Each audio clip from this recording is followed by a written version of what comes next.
પાકિસ્તાનના પૂર્વ વડાપ્રધાન ઇમરાન ખાનના સ્વાસ્થ્ય અંગે પાકિસ્તાનમાં અનેક અફવાઓ ચાલી રહી છે।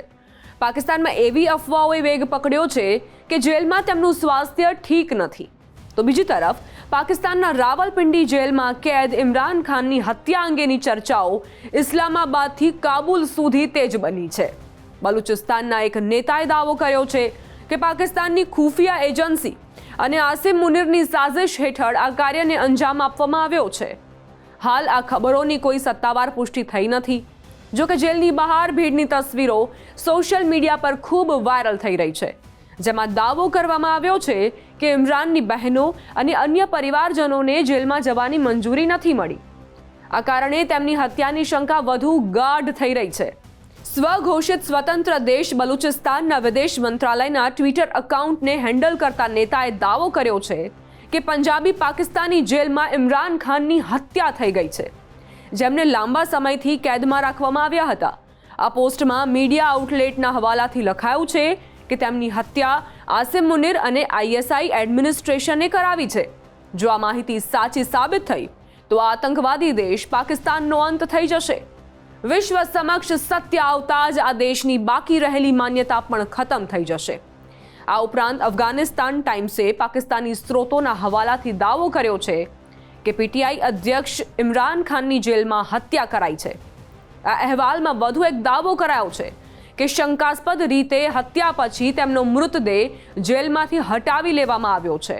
આ દાવાઓ મોટાભાગે સોશિયલ મીડિયા અને અફઘાનિસ્તાન આધારિત મીડિયા પરથી ફેલાયેલા છે, પરંતુ પાકિસ્તાન સરકારે તેને સંપૂર્ણપણે નકારી કાઢ્યું છે। PTI પાર્ટીએ પણ આને સિનિસ્ટર સાયઓપ એટલે કે મનોવૈજ્ઞાનિક યુદ્ધ ગણાવ્યું છે અને ઇમરાનની જીવનની પુષ્ટિ માંગી છે। આ પહેલા મે 2025માં પણ આવી જ અફવાઓ વાયરલ થઈ હતી, જે ખોટી સાબિત થઈ હતી। હાલ કોઈ સત્તાવાર પુષ્ટિ નથી અને આદિયાલા જેલમાંથી ઇમરાનની સ્થિતિ વિશે કોઈ અપડેટ પણ નથી આપવામાં આવ્યું। ઇમરાન ખાનનો પરિવાર ચિંતિત છે। તેમની 3 બહેનો નૂરીન નિયાઝી, અલીમા ખાન અને ઉઝમા ખાન છેલ્લા 21 દિવસથી આદિયાલા જેલની બહાર રાહ જોઈ રહી છે। કોઈને પણ જેલમાં ઘૂસવાની મંજૂરી નથી મળી રહી। તેઓએ પંજાબ પ્રાંતના પોલીસ ઇન્સ્પેક્ટર જનરલને ફરિયાદ કરી હતી, પરંતુ કોઈ રાહત નથી મળી। તાજેતરમાં પોલીસે તેમને બળજબરીથી ખેંચીને હટાવ્યા હતા, જેના કારણે હજારો PTI સમર્થકો જેલ બહાર ઉમટી પડ્યા અને વિરોધ પ્રદર્શન કર્યું। PTIએ આ પોલીસ હુમલાની તપાસની માંગ કરી છે। ઇમરાન ખાન ઓગસ્ટ 2023થી આદિયાલા જેલમાં કેદ છે અને તેમને અનેક કેસમાં ગુનેગાર ઠેરવવામાં આવ્યા છે। PTI કહે છે કે તેમને સોલિટરી કન્ફાઇનમેન્ટ એટલે કે બીજા કોઈ કેદી કે વ્યક્તિ સાથે સંપર્ક ન રાખવા દેવો અને 22 થી 24 કલાક એકલા જેલમાં રાખવામાં આવ્યા છે અને તેના કારણે તેમના આરોગ્યને જોખમ છે। આ અફવાઓથી પાકિસ્તાનમાં તણાવ વધ્યો છે અને આંતરરાષ્ટ્રીય માનવ અધિકાર સંસ્થાઓને દખલ કરવાની માંગ કરવામાં આવી છે।